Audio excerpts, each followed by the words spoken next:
So a company will develop an ingredient and they will want to do a study in order to market that ingredient.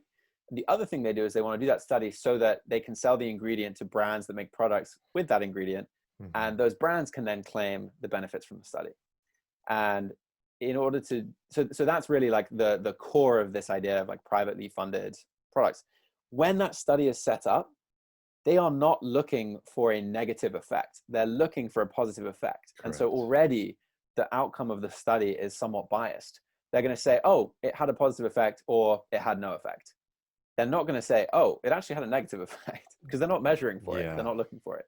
And that's where, you know, I worry if it was all private, you know, you'd end up with companies just like, okay, cool, we're going to get some random ingredient or like take something that already exists, call it something different, It's fund a almost like study. seeing everything through the lens of the glass half full and only the Yeah, benefits that we want to see, which there's a power in your personal life, but when you're when you're seeking truth objectively, that becomes really sticky. Yeah. yeah, very risky route to go down, I think. So, Mhm. I mean, again, like huge question to tackle, but that's something that sticks out to me that not enough people think about is like, how was this study designed? Were they Yeah. looking for positive and negative effects or hmm just positive? So I'm so glad you brought this up, and I know these are big questions. These are the questions I sit and think about all day long. That's why, all right, I gotta have John on.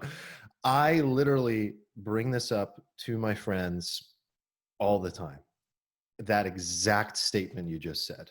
I said, why aren't people realizing that the way these studies are like, if I simply, even outside of the private world, like even within academia, this is a problem. Like, say I grow up in a certain way, in a certain type of household, I have a certain experience, and I believe through my experience that a certain type of food is bad because it gave my mom cancer. Right. And I am going to commit my life to proving that. I'm going to be successful. I'm going to find a way.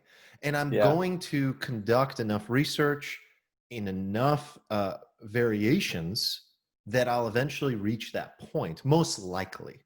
And that is something that is not discussed. Like, I can have any hypothesis I want.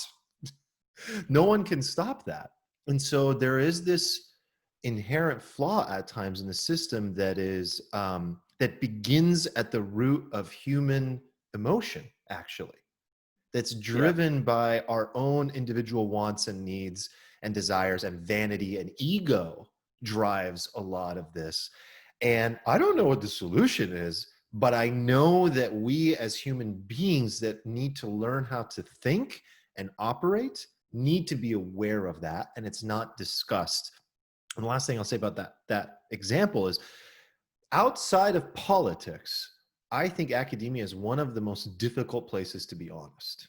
There, it contains just as much of a challenge to uh, realize what are the factors that are moving me in the direction that I'm moving to create the outcomes that I want. There's a lot going on. It's like working at Google, there's just bureaucracy everywhere. And it's just like any other industry, but it's challenging to be honest, and we should acknowledge that and support these people and these change makers and make it easier for them to do so. That's something I believe.